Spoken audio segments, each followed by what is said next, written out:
Voilà, merci Jean-Didier. Je suis désolé, on n'entendait rien de ce que je disais jusqu'à présent. Euh, Ok, on vous entend là. voilà, désolé. Hein. Normalement, il doit tout savoir. Voilà, je pense qu'il n'y a rien de neuf de ce que vous savez déjà. Je parlais des différents types de sanctions qui existent dans la Torah. On a parlé de la sanction de Mita, la condamnation à mort, la sanction de Karet, qui n'est pas une sanction humaine, qui connaît plusieurs explications, mais qui est une sanction c'est-à-dire qui vient de Dieu. Et on va voir ici, c'est de ça dont on va parler, de Malkout. Malkout, c'est sanction corporelle, des coups qui sont donnés. Et le but de la Mishnah, c'est de dire dans quel cas, parce que la Torah ne précise pas dans quel cas on doit donner Malkout. Alors, Ve'elouan alokin, et voici ceux qui reçoivent Malkout, qui reçoivent donc les coups. On va distinguer, on va le voir, Malkout qui est de la Torah, c'est-à-dire pour un interdit de la Torah qui aurait été transgressé, et on va recevoir des coups pour cela. Et un type de Malkout qu'on ne va pas appeler Malkout, hein, mais qui est parfois les Chachamim, eux, ont imposé également cette sanction-là pour certaines transgressions qui sont des transgressions des Chachamim, ou bien une transgression de la Torah pour lesquelles les Chachamim ont demandé à ce qu'il y ait Malkout. Donc c'est un tour de rajout des Chachamim, mais pour l'instant, ce qui nous intéresse, c'est l'interdit de la Torah. Ve'elouan alokin, et voici ceux qui reçoivent Malkout, nous dit la Mishnah. Regardez Rashi. Elou, lavdavka. Cela, mais pas uniquement. C'est-à-dire, on ne comprend pas, voici, de manière exhaustive, tous les cas. C'est-à-dire, Rachid nous prévient d'avance, ce sont des exemples, ce n'est pas tous les cas de Malkout. Parce que comme la liste est assez longue, on aurait pu vraiment avoir l'impression qu'il s'agit d'une liste exhaustive de tous les cas, et que voilà, une fois que tout ce qui est hors de ces cas-là, il n'y a pas de Malkout. En vérité, non, ce sont des exemples. Et le Rachid dit, des Tana Veshier, une expression qui est très connue. Tana, il a enseigné, Veshier, et il a laissé. C'est une façon pour dire que très souvent la Mishnah, quand elle dit voici les cas où, etc., où il y a une règle qui s'applique, très souvent, il faut comprendre, le plus souvent d'ailleurs, que c'est jamais une liste exhaustive. Même si on dit voici les cas, etc., c'est généralement des exemples et qu'il y a d'autres cas qui n'ont pas été cités. Et qu'on apprend généralement des cas cités. C'est-à-dire que les cas cités suffisent à déduire les cas non cités. Donc,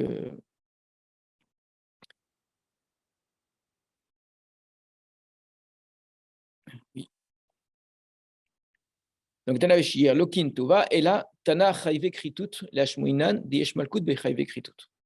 Donc, il y en a beaucoup plus qui reçoivent Malkut, mais le Tana enseigne ici ceux qui sont des interdits pour lesquels il y a une condamnation à la Kritut, au karet, dont on a parlé, c'est-à-dire la peine de retranchement, qui, je le répète, est une peine d'Akadosh Baruch Hu. Tana et notre Tana donc, a enseigné donc, ces cas-là parce qu'on aurait pu croire que puisque la Torah a prévu une sanction, alors on ne peut pas avoir Malkout, parce qu'il y a une règle générale, effectivement, qui est que on ne peut pas avoir deux sanctions à la fois sur un même acte.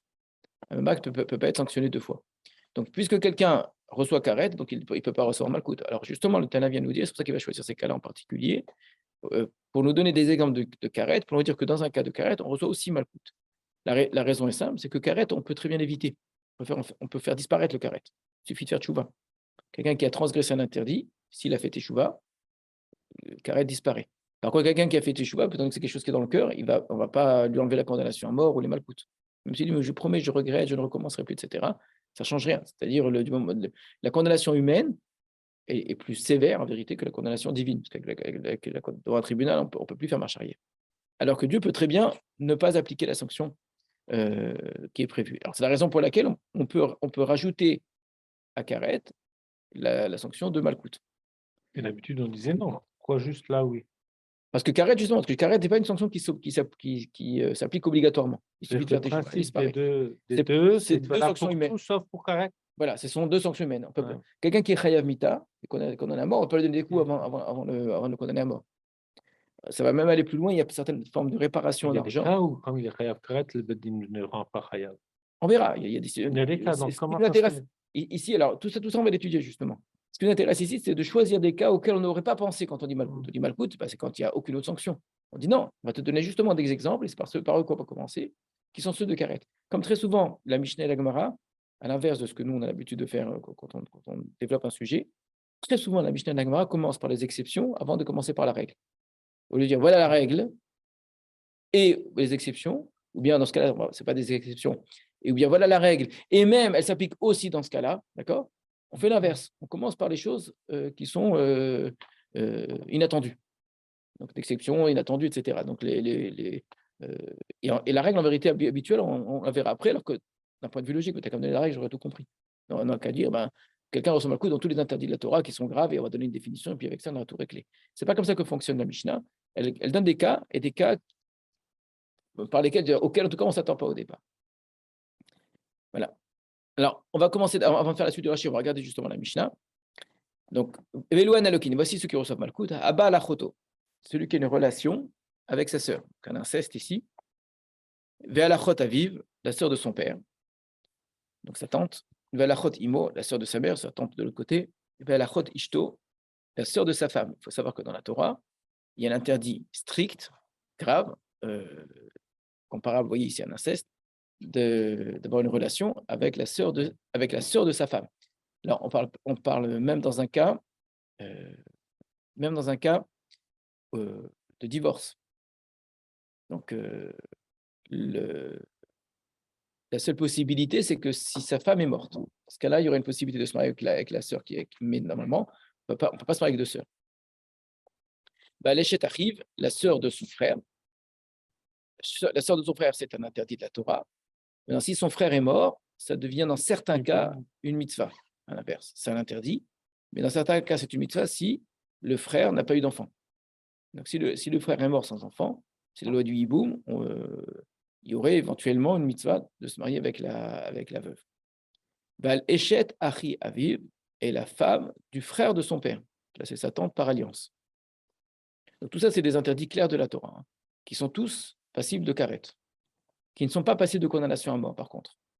Donc, quelqu'un qui a transgressé un de ces interdits-là n'est pas condamné à mort. Donc, quelqu'un qui a commis un inceste dans la Torah, de ce type de test qu'on a vu là, donc sa sœur, la sœur de son père, etc., il n'y a pas de condamnation à mort. Il y a par contre le Riyuv Karet. Eh bien, en plus du Riyuv Karet, il reçoit Malkout. Vers l'Anida. Alors, l'Anida, ce n'est pas tous les cas qu'on a vus, ce n'est pas des incestes, ça pourrait être avec sa propre femme, peu importe qui, avec une femme qui est en situation de Nida. C'est quoi une situation de Nida? C'est une femme qui, faire simple, a eu ses règles et n'est pas allée au mikvé, même si elle est ménopausée depuis 10 ans. Ce n'est pas le fait d'être pendant ses règles, c'est le fait de ne pas être sorti du statut de Nida. Du moment qu'une femme a eu ses règles une fois, ou en tout cas sans qu'il a rendu Nida, elle est rentrée dans un statut qui est celui de Nida. À partir de là, elle n'en sort qu'à la condition d'avoir suivi le processus de tahara, de purification, qui passe par le mikvé, par 7 jours, etc. D'accord. Donc, quelqu'un qui aurait une relation avec une femme Nida, et Chayav Karet, là aussi, c'est très grave d'avoir une relation avec une femme Nida, et en plus, il reçoit Malkout. Almana le Kohen Gadol, une veuve pour un Kohen Gadol. Un homme normal a tout à fait le droit de se marier avec une veuve. Un Kohen a le droit de se marier avec une veuve. Un Kohen Gadol n'a pas le droit de se marier avec une veuve. C'est bizarre parce que alors il serait déchu. Pourquoi on ne dit pas qu'il est déchu? Le mariage est aux fesses. C'est indépendant de ça. Ça, c'est pas notre sujet. Quelles sont les autres conséquences qu'il va avoir? Ce qui intéresse, c'est maintenant, il a transgressé l'interdit. Sur cet interdit, il reçoit Malkout ou il ne reçoit pas Malkout? Qu'est-ce que ça va avoir comme incidence maintenant sur sa Keuna ou pas? C'est un autre sujet. Maintenant, lui, il a transgressé l'interdit de la Torah, qui est très grave, d'accord? Eh bien, cet interdit-là, il est passible de Malkout aussi. Grusha Bachalutza, les Kohen Ediot. Grusha Bachalutza, une Grusha, c'est-à-dire une divorcée. Chalutza, c'est une femme qui était en situation éventuelle de Yiboum. Donc, c'est une veuve qui n'avait pas eu d'enfant avec son premier mari et qui maintenant est, on va dire, est normalement en situation où elle devrait être en situation de hiboum, c'est-à-dire qu'un des frères du mari se marie avec elle. Si le frère ne veut pas, hein, il n'y a aucun frère qui veut, alors il faut se détacher de cette femme, il faut se délier de cette femme. Il y a ce qu'on appelle une khalitsa. Cette khalitsa-là, alors il y a eu le beau-frère et elle n'ont jamais été mariés au sens propre, mais ils sont comme rattachés l'un à l'autre, comme une sorte de mariage, si vous voulez. Mais justement, lui refuse cette relation-là, donc il y a la khalitsa. La khalitsa est à ce titre un petit peu comparable à une forme de divorce. Donc elle est khalitsa, elle est Kohen Ediot pour un Kohen normal. Mamzeret ou Netina, les Israël. Alors, on a vu les interdits de mariage du Kohen Gadol, les interdits de mariage du Kohen normal, et les interdits de mariage maintenant d'un Israël normal, donc un juif normal. Lui, qu'est-ce qu'il a comme interdit à l'intérieur du peuple d'Israël? Il n'a pas le droit de se marier ni avec une mamzeret, ni avec une netina. Dans ce qui précède, je ne vous ai pas parlé des cas qui sont de Raïta et des Rabbanan, on va revoir tout ça après, les choses sont traduites. Là aussi, mamzeret, la traduction, c'est une fille adultérine, c'est-à-dire qui est née d'un adultère, elle est mamzeret. La Torah est très stricte par rapport à cela. La personne qui est née d'un adultère n'a pas le droit de se marier avec quelqu'un du peuple d'Israël. Donc, on a dit l'interdiction, l'expression c'est la bobakal, d'entrer dans la communauté d'Israël.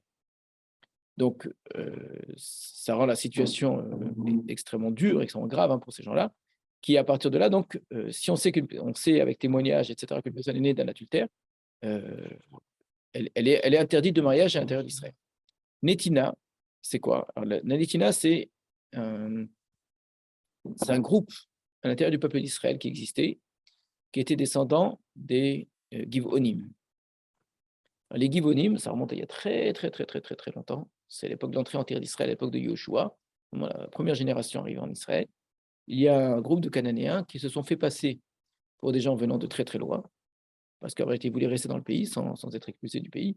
Donc, ils ont fait croire qu'ils venaient de très loin, qu'ils venaient pour s'associer au peuple d'Israël, parce qu'ils étaient impressionnés par le Dieu d'Israël, etc. Donc, tout un stratagème ici, une ruse, pour faire un pacte avec le peuple d'Israël, ce qu'ils sont parvenus à faire.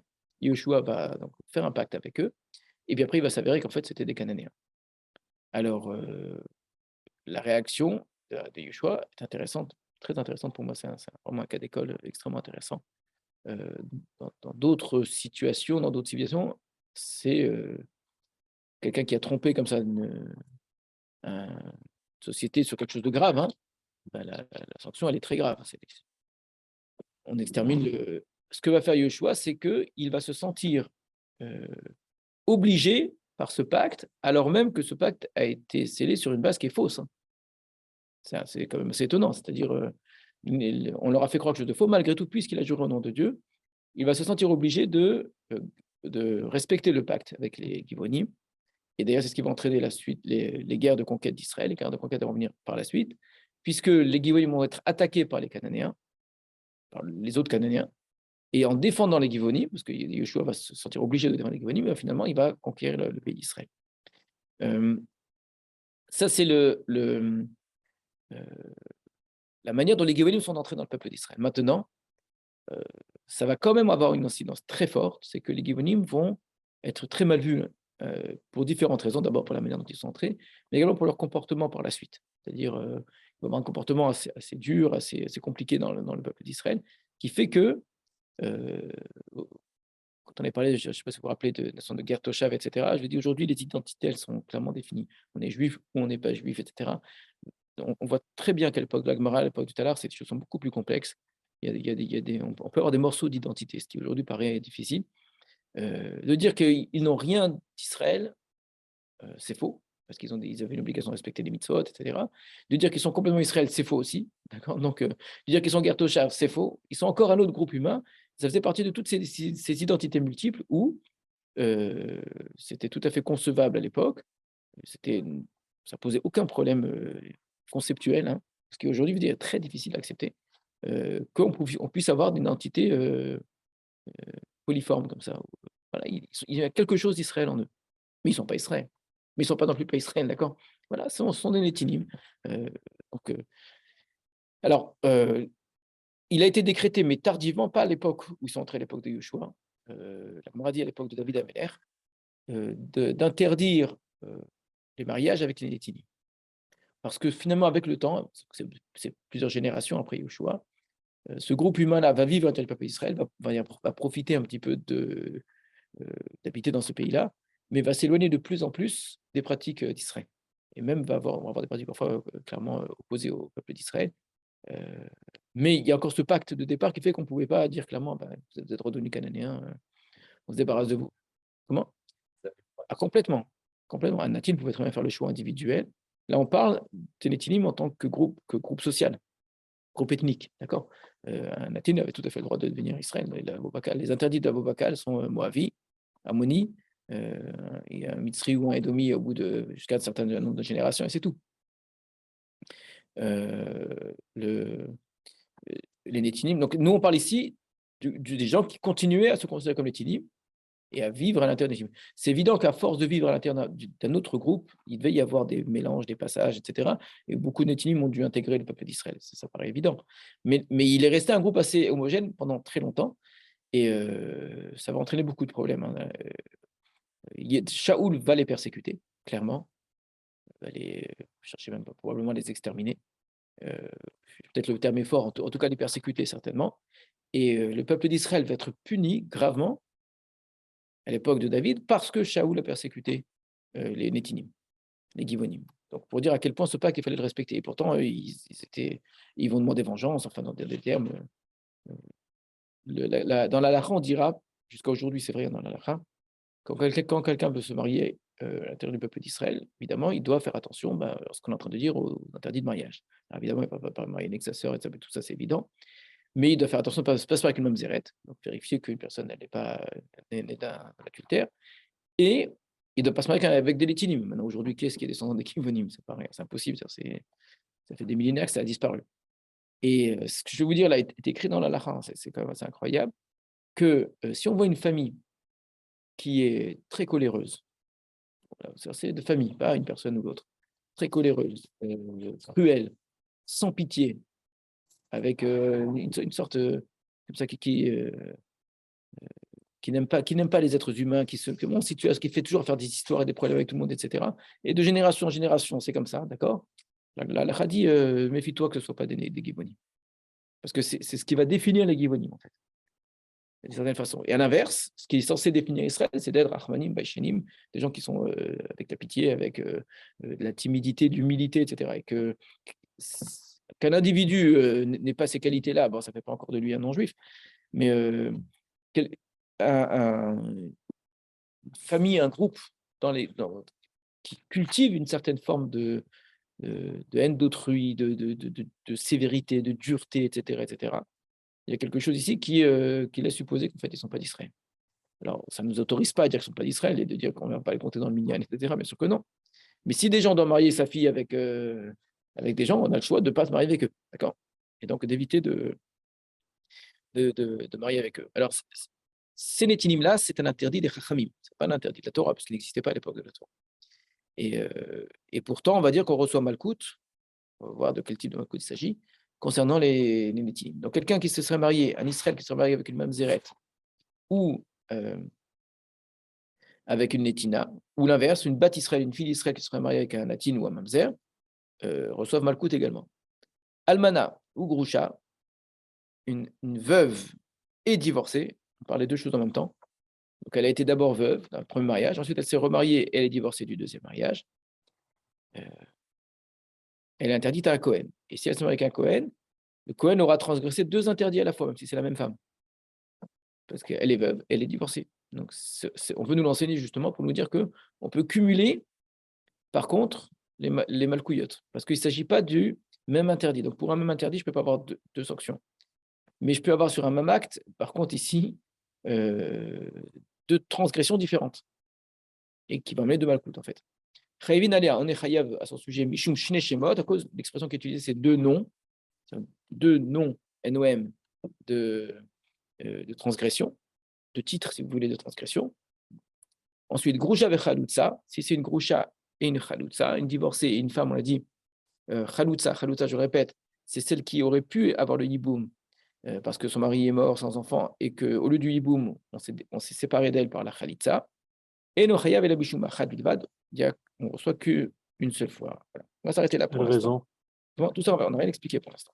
On va revenir sur plusieurs des différents cas qu'on a vus là. Alors, on reprend le Rashi où on était. Donc, Elou Nalokin. Elou, Lavdavka, ce n'est pas que cela. Des Tana Béchier, Lokin Tova, car il y en a d'autres encore plus que le Tana a laissé. Et là, Tana Chayevé Kritout, il a enseigné ceux qui sont Chayevé Kritout, il a Shmounian pour nous enseigner des Yesh Malkout, Bechayevé Kritout, qu'on reçoit Malkout pour les condamnations à la Kritout, les sanctions de Kritout aussi. Vetana Almana ou Grusha, et on a enseigné Almana ou Grusha. Alors dans ce cas-là, ce n'est pas Chayav Karet. Il a expliqué, donc jusqu'à Almana ou Grusha, Rashi nous explique, c'est à cause de Karet. Donc, les incestes dont on a parlé, etc., c'est Karet. Maintenant, la veuve, la Grusha, etc., ce n'est pas Chayav Karet. Alors pourquoi est-ce qu'on l'a enseigné Chayav Alea Mishum Shte Shemot, on l'a enseigné à cause justement de la règle des deux noms. Parce que c'est quelque chose qu'on aurait pu supposer que non, que du moment que c'est la même femme, bien qu'il y ait deux interdits, il ne recevra qu'une seule fois Malkout. Betana Tevel ou Maaser, ça c'est la suite de la Mishnah. On va donner également celui qui aurait mangé du Tevel. Tevel, c'est une récolte dont on n'a pas prélevé Maaser. Le Maaser, c'est la dîme. On n'a pas le droit de manger la récolte tant que la dîme n'a pas été prélevée. C'est l'interdit de la Torah. Et celui qui transgresse cet interdit-là, il sera Chayab Malkout aussi. Maaser Rishon. Le Maaser Rishon, c'est le premier Maaser qu'on donne au Lévi. On n'a pas le droit d'en consommer. Shilonit la Troumato, si on n'a pas prélevé la Trouma, tant qu'on n'a pas enlevé la Trouma, qu'on n'a pas donné au Kohen, là aussi, tant que le prélèvement obligatoire ne s'est pas fait, on n'a pas le droit d'en manger. Delome Faresh Lavdidou Behadia. Pourquoi est-ce qu'on les a enseignés? Parce que leur interdit n'est pas écrit clairement dans la Torah. Ils sont interdits, on le déduit, mais étant donné qu'il n'y a pas un verset clairement qui dit tu ne mangeras pas du Tevel, etc., alors les gens auraient pu croire que si j'ai transgressé cet interdit-là, eh ben, il n'y a pas Malkout, puisque ce n'est pas explicite au sens propre. Alors, ce n'est pas non plus un décret des Chachamim, certainement pas. On apprend que c'est interdit parce que lorsque on doit, après la 3e année, après la 6e année du cycle agricole, on doit faire ce qu'on appelle le vidouille maaser. On dit dedans qu'on n'a pas mangé, etc. Et on déduit en fait les choses qu'on a transgressées et pas transgressées. Et entre autres, on comprend en sous-entendu qu'il y avait des interdits, même s'ils n'ont pas écrit clairement dans la Torah. Donc l'interdit se déduit en fait de la Torah. Mais alors, voilà pourquoi on les enseigne ici. Donc voilà, Rachid explique tout ça. Comment ça se fait qu'on enseigne certains interdits et pas tous? Pourquoi pas d'autres? D'accord? Donc il dit, voilà, parce que chacun, il a une sorte de raison pour lesquelles j'aurais pu supposer, soit parce qu'il est trop grave, alors je dis, il y a pas mal coûte, soit parce qu'ils ne sont pas assez clairs ou pas assez graves, etc., ou qu'ils sont doubles.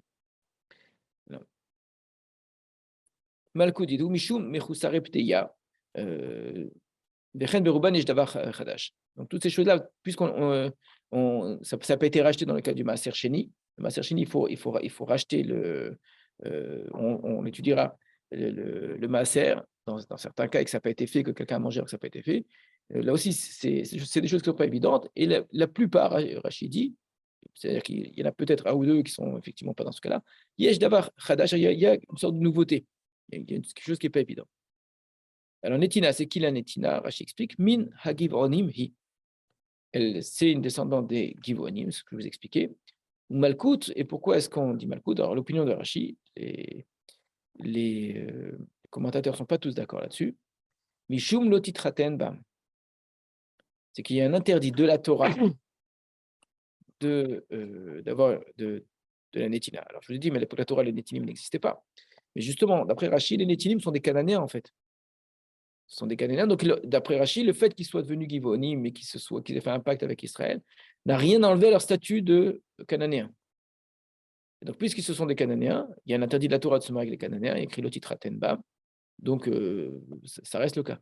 D'après d'autres, le fait qu'il y ait eu un pacte et qu'ils vivent parmi nous, etc., ça aurait autorisé le mariage avec eux. Mais c'est les Chachamim qui ont interdit, donc ce serait un dérabanan. On continue. Rashi toujours, Almana ou Grusha. Donc, ce n'est pas deux cas, c'est le même. C'est une femme qui est et Almana et Grusha, donc et veuve et divorcée. Almana mi Ishechad, elle est devenue veuve d'un homme. Benit Garsha, et ensuite, elle a divorcé Mishacher d'un autre homme. Chayav Alea Shte Malkut. Il est Chayav 2 fois. Mishum Shte Shemot, au nom des 2 titres. Mishum Shte Azarot, parce qu'il y a 2 interdits différents. Azara, c'est, retenez l'expression, c'est un interdit écrit dans la Torah. C'est ça l'expression Azara. S'il n'y a pas de Azara, normalement, s'il n'y a pas écrit l'interdit, donc il n'y a pas d'interdit. Donc il y a 2 fois écrit dans la Torah des choses. Il y a écrit une heure. Donc le Kohen peut passer avec une almana, il peut passer avec une grusha. Ce sont 2 interdits différents. Donc il y a Malkout pour chacun d'entre eux. Chez Shtel, Mefourachot, le Mikra 2 sont clairs dans le verset. Il y a une Azara pour chacun des 2. Grusha vechalutza. Maintenant, si c'est une veuve, excusez-moi, une divorcée et une chalutza, Grusha vehi chalutza, Elle est les deux choses en même temps aussi. Donc, elle est veuve et chalutza. Eno chayav alea, et la mishum grusha. Il ne sera chayav que sur grusha et pas sur chalutza. Pourquoi?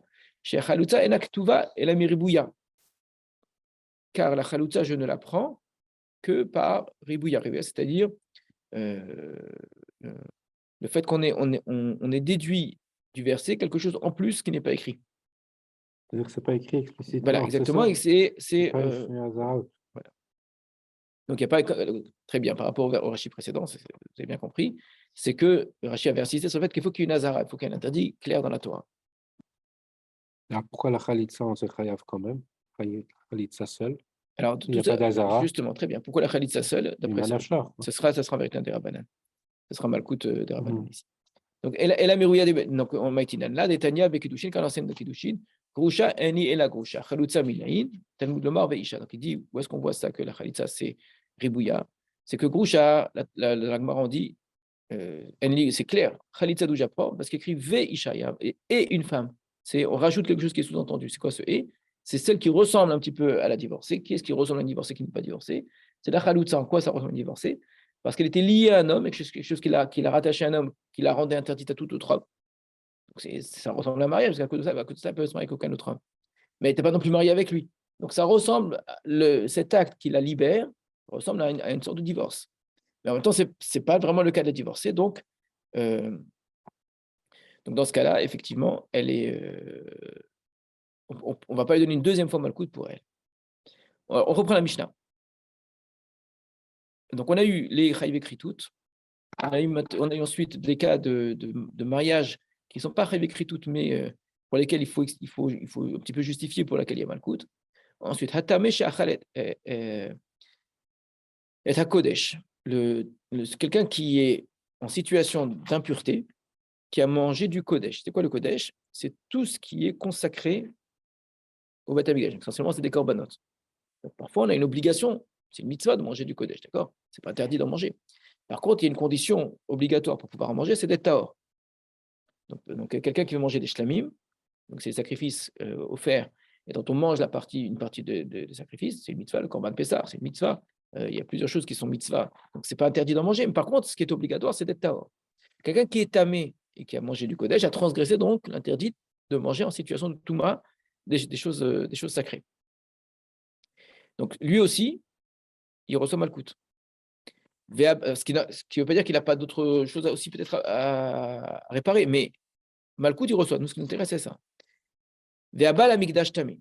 Et quelqu'un qui viendrait au Beth Amikdash alors qu'il est impur. Donc là, c'est le simple fait d'entrer au Beth Amikdash alors que la personne est tamée. Là aussi, c'est l'interdit. Quand quelqu'un qui est impur ne peut pas rentrer au Beth Amikdash. Quelqu'un qui rentre au Beth Amikdash alors qu'il est impur a transgressé l'interdit de la Torah pour lequel il reçoit malkout aussi.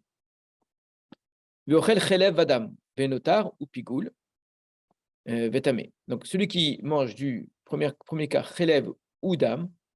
Chelev, c'est les parties grasses de l'animal qui sont interdites. Il y a certaines graisses d'un animal qui sont interdites. On parle évidemment d'un animal cachère. Il y a certaines graisses qui sont interdites tout le temps. Et celui qui en mange donc est chayav aussi malkout. Vedam, quelqu'un qui mange du sang, on n'a pas le droit de manger du sang de l'animal. Donc, il faut enlever le sang dans l'animal. Si ça n'a pas été fait, que la personne a mangé le sang, évidemment, on parle tout ça, on n'a jamais précisé, mais c'est évident. On parle que de personnes qui devraient transgresser tout ça de manière volontaire, qui sait que c'est interdit, d'accord, qui a même, d'après la plupart de Farshim, a reçu une atraa, a été averti, attention, tu n'as pas le droit d'en manger, si tu en manges, on va les témoigner, tu vas recevoir malkout, d'accord, et qui décide d'en manger, donc qui est conscient de ce qu'il fait, d'accord. Mais c'est vrai pour tous les autres aussi dont on a parlé. Quelqu'un qui mangerait du notar ou du pigoul.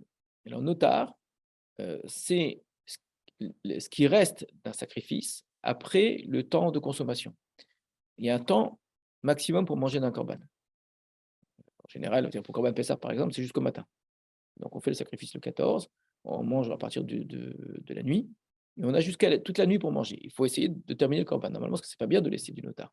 Alors, supposons qu'il reste certaines parties de l'animal après le temps de consommation. Alors, dans le cas de korban Pessah, c'est jusqu'au matin. Ce qui reste est appelé notar, notar ça veut dire reste. À partir de là, c'est interdit de le manger. Et donc, une viande qui était mitzvah devient une viande interdite maintenant. Et celui qui en mangerait quand même, Voilà, le jour s'est levé, il reste un morceau de viande grillée, il dit: «Je vais manger». Il est aussi chayav malkout, d'accord? Le pigoul, alors pigoul, c'est aussi lié au korbanot. C'est, une vente sur laquelle il y a eu un problème au niveau de l'intention qui a été faite. Alors c'est un peu compliqué, on y reviendra quand on va étudier dans le détail. Heu, Vétamé et quelqu'un qui mangerait cette fois-ci, c'est pas lui qui est tamé, mais c'est le corban qui est tamé. Donc de la même manière que quelqu'un qui est impur ne peut pas manger d'un corban, des choses sacrées, et cetera.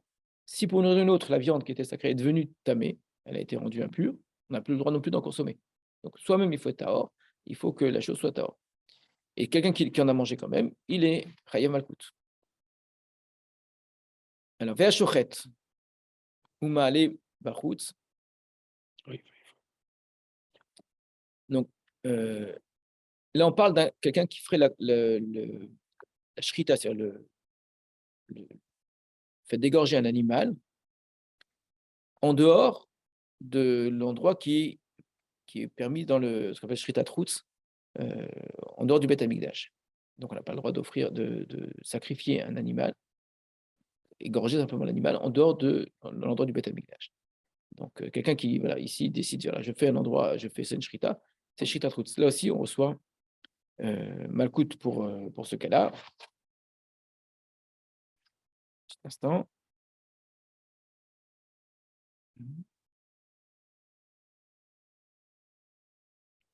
Voilà.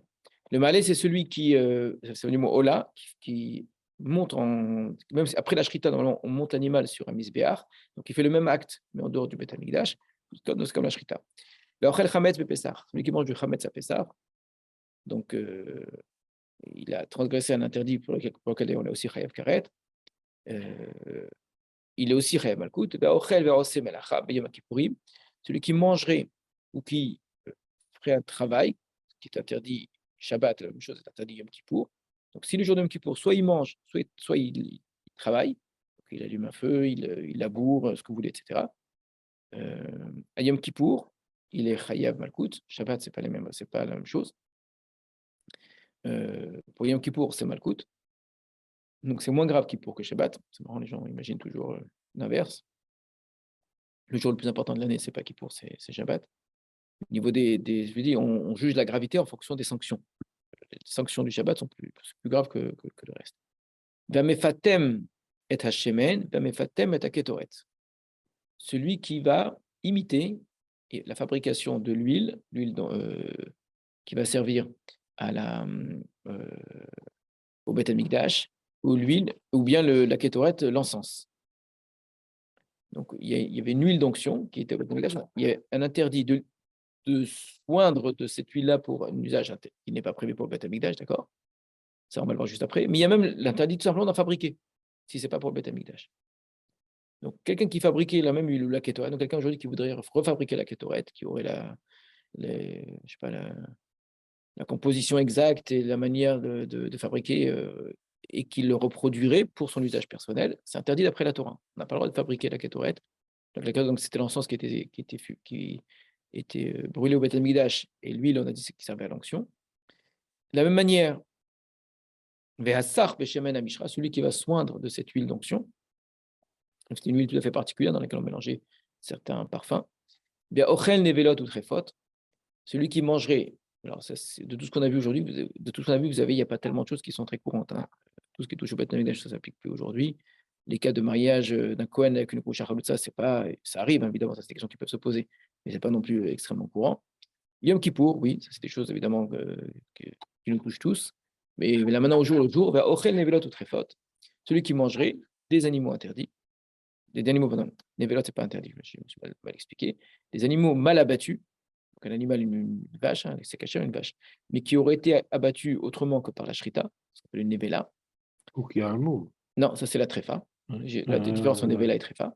Tréfa, ça veut dire c'est un animal où on peut avoir fait une très bonne shrita, mais l'animal avait un défaut qui mettait la vie de l'animal en danger avant qu'on lui fasse la shrita. Donc l'animal serait mort, en vérité, dans pas longtemps. Donc en vérité, vous pouvez faire simple, c'est un animal malade. c'est très récent, vraiment très, très, très, très, très récent dans le monde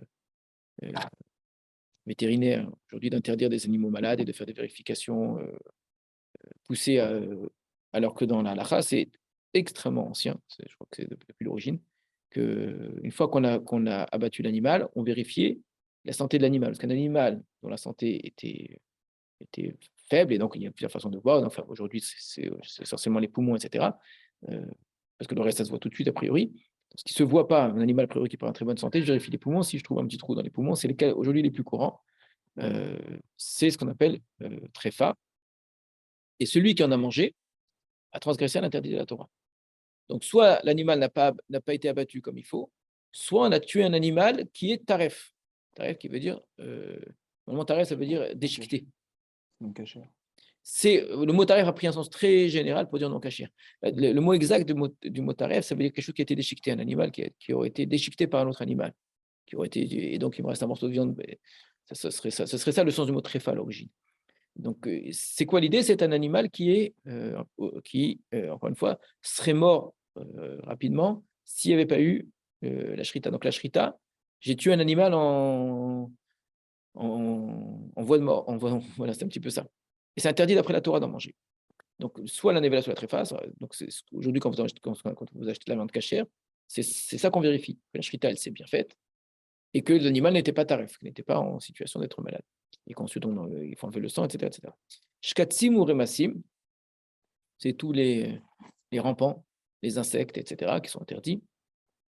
Tout ça, quelqu'un qui en aurait mangé, il est chayav malkout. Achal tevel, s'il a mangé du tevel. Tevel, la définition, c'est une récolte dont on n'a pas encore prélevé le maaser, on n'a pas encore prélevé les prélèvements qu'il faut prélever. Donc, dans l'ordre, premier prélèvement, c'est la terouma. Donc, la récolte, première chose, c'est un prélèvement.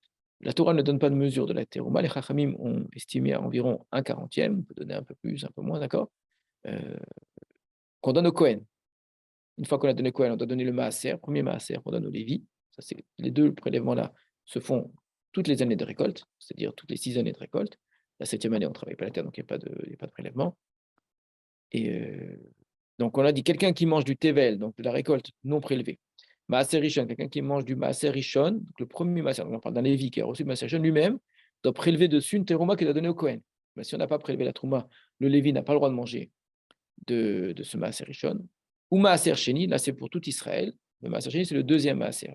Les années 1, 2, 4, 5 du cycle de 6. On doit prendre un deuxième prélèvement de 1/10. Donc je reprends la trouma, on a donné au Kohen. Le Maaser Rishon, on a donné au Lévi. Là, c'est 1/10. C'est fixé par la Torah, le chiffre de 1/10. Et ensuite, on prend un deuxième dixième. Ce deuxième dixième, il peut avoir deux directions. Soit l'année 1, 2, 4, 5, ça s'appelle deuxième Maaser, et on va devoir nous le manger. Donc, c'est la personne elle-même, le propriétaire lui-même, qui va manger de son Maaser Sheni, mais la règle, c'est de le manger en étant Kadosh, Tahor, donc c'est une forme de consécration, à Yerushalayim. Il doit aller à Jérusalem et le manger à Jérusalem. S'il en mange en dehors de Jérusalem, son Maaser Sheni, il a transgressé l'interdit de la Torah, il reçoit malkout pour ça. Ve'ekdesh, quelqu'un qui a consacré de la récolte en dehors de tout prélèvement obligatoire, comme ça d'un point de vue tout à fait personnel. Il dit voilà, j'offre ça au Beth Amikdash, donc la chose est consacrée. À partir de là, il n'a plus le droit d'en manger. S'il en a mangé, il a transgressé l'interdit de la Torah, on n'a pas mangé du Ekdesh. Lui ou quelqu'un d'autre, peu importe. Hein, quand on dit Maaser Sheni, ce n'est pas nécessairement la personne en question qui a prélevé. Quelque chose qui est Maaser Sheni, quelque chose qui est Ekdesh, quelle que soit la personne qui en mange, il a transgressé l'interdit de la Torah, encore une fois en étant conscient, volontaire, etc. Donc, Vekdesh chez l'Onivdou, un Ekdesh qui n'a pas été racheté. Parce qu'une fois qu'il est racheté, il y a une possibilité de racheter le Ekdesh. On rachète, c'est-à-dire la valeur du Ekdesh, on la met en argent, plus 1/5.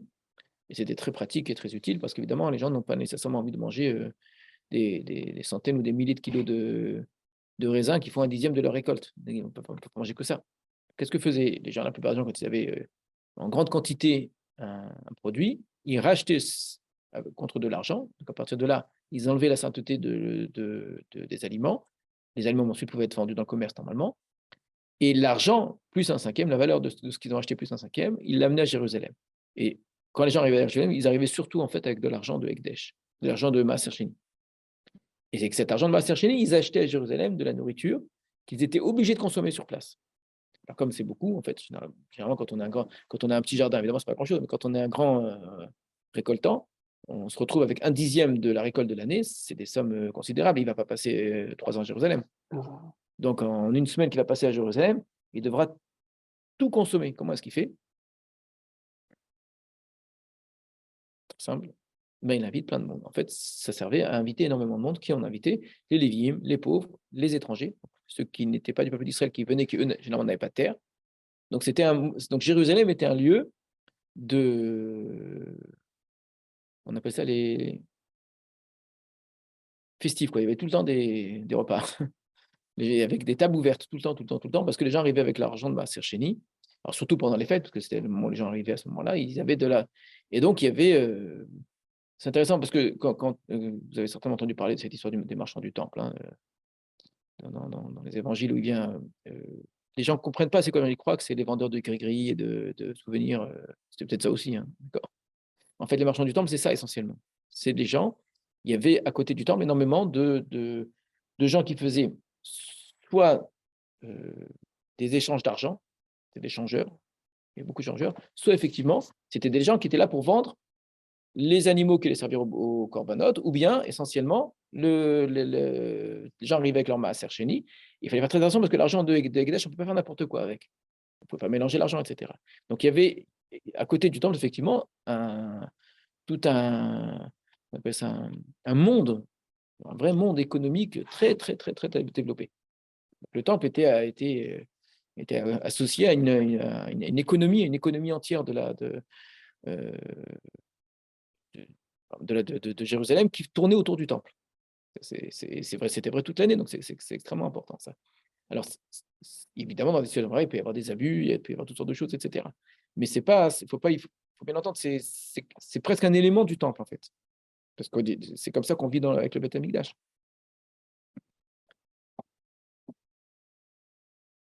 Et aujourd'hui, on a retrouvé. C'est assez étonnant. On peut aujourd'hui aller visiter. Ça a été dévoilé au public il n'y a pas tellement longtemps. On a retrouvé la rue qui mène à la rue d'époque, qui montait au Beth Amikdash, avec les dalles d'époque, etc. Et l'endroit des étals. Donc, ils ont reconstitué des étals en mettant des bouts de bois, des fausses trucs en plastique, je crois, etc. Donc, pour recréer une sorte de marché. Et c'est très touristique, en fait, pour les chrétiens. Et les chrétiens vont là-bas pour imaginer, ils ont envie de prendre les tables et tout jeter en l'air parce qu'ils ont l'impression, voilà, ils sont.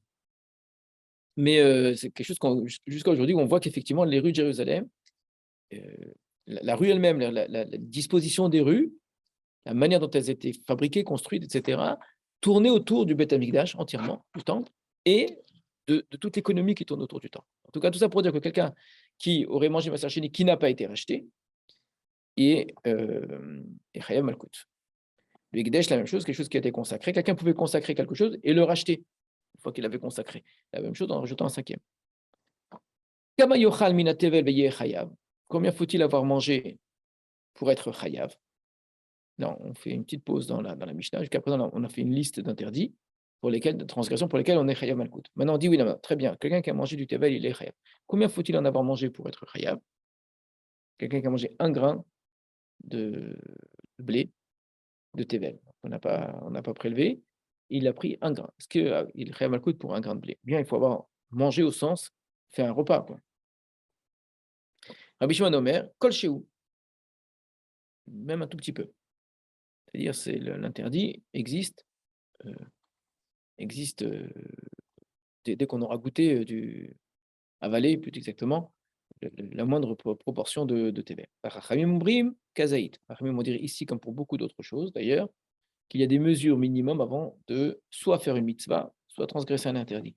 Quand la Torah me dit de manger, qu'elle me dit de ne pas manger, il faut que ça s'appelle manger. Avaler un grain de blé, ça ne s'appelle pas manger.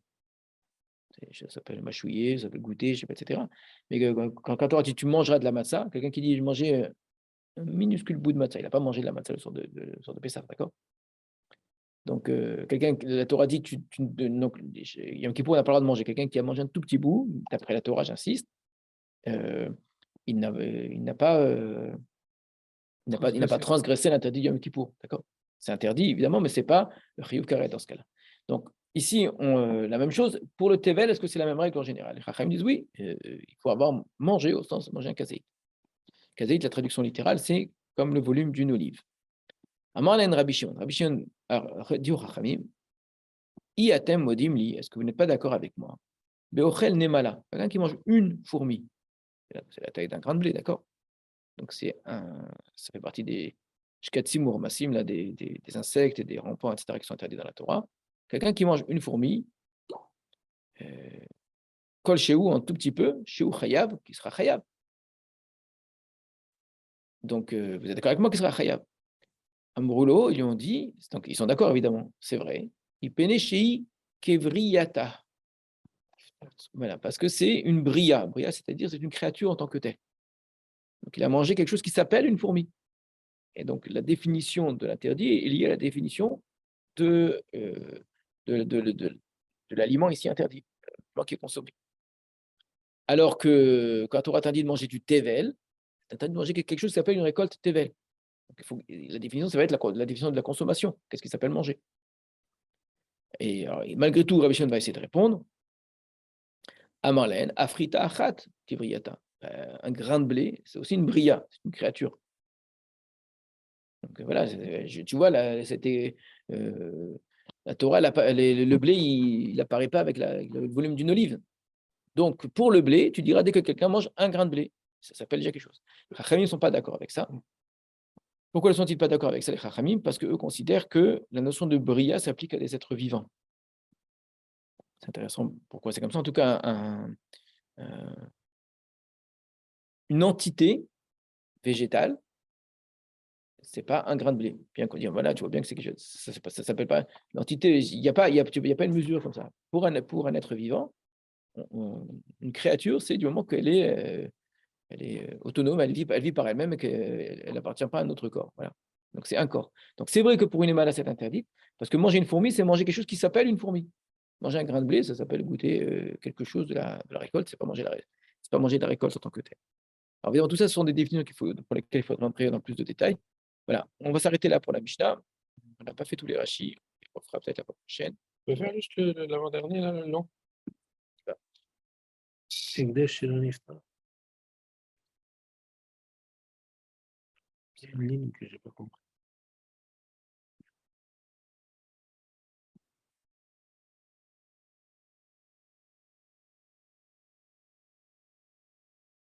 Excusez-moi, sur mon ordinateur, j'arrive pas à dessiner la page. Désolé. Le dernier ou l'avant-dernier? Oui. Ekdesh chez le Nifde. Donc le Ekdesh qui n'a pas été racheté. Azarato, Ename Fureshet Kolkar. La Azara, c'est-à-dire l'endroit dans la Torah où on aurait précisé que c'est interdit de manger du Ekdesh qui n'a pas été racheté, c'est pas tellement clair dans la Torah. C'est Rashi qui dit ça. Et Venire Benai, donc encore à l'époque de Rashi, c'était pas clair. Ça, c'est pas juste la Gemara qui dit. Rashi, il doute. C'est clair que c'est interdit. Là-dessus, il n'y a pas de discussion que c'est interdit. Mais quelle est la source de l'interdit? C'est pas clair dans la Torah. Des Meacha Ata Detania, c'est de là qu'on apprend, comme c'est enseigné. Hésite Bemeila, quelqu'un qui a fait exprès de faire Meila, c'est-à-dire de profaner une chose sainte. Rabbi Omer Bemita, Rabbi Omer, il dit normalement, il est Mita. Chamumrim Be'azara, c'est considéré comme une transgression, comme un lave, c'est-à-dire qui n'est pas Mita. Amrinan, et on a dit à ce sujet-là, Maïtame des Rabbi, quelle est la raison de Rabbi qui dit que c'est une Azara? Atia Chita Mitrouma. Chet Mitrouma, il fait une Xerashava du mot Chet. Alors, dans ce cas, je crois que ce n'est pas nécessairement une Xerashava. En tout cas, le même mot apparaît avec la Trouma et avec la Meila. Avec Rabbanan, Miet et les Chachaim, eux, considèrent que Miet Rachamana ou Metu. Il faudrait voir là-bas dans Sanhedrin. C'est comme Miet Rachamana ou Metu, c'est venu pour diminuer voilà, le cas. Exactement.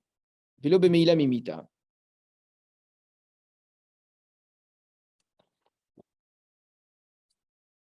Ou Metubo, Bo, c'est-à-dire pour lui, il y aura une mise à mort. Vélo Bemeila, mais pas la Meila. Quand le Bo ici vient être Memaet, c'est uniquement dans ce cas-là, et ça exclut donc la Meila.